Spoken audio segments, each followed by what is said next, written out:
শুভ সকাল বন্ধুরা, দেখো আমার গাছে কত ফুল ফুটেছে।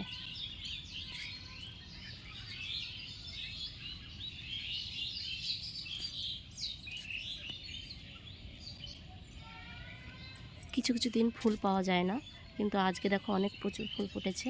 দেখো আমি ফুল তুলেও নিয়েছি, এক ফুলের সাইজে ফুল। আজকে তো বৃহস্পতিবার, তো সকালবেলা দেখো উঠোনে জল দিয়ে ফুল তুলে দেখো ঠাকুরের থালা বাসনগুলোও ধুয়ে নিয়েছি। এখন আমি চান করে পুজো দেব। দেখো থালা বাসনগুলো ধুয়েছি এই পিতম্বরী দিয়ে। এটা হচ্ছে নীলকণ্ঠ ফুল গাছ আমার। দেখো নীলকণ্ঠ ফুল ধরেছে, দেখেছ?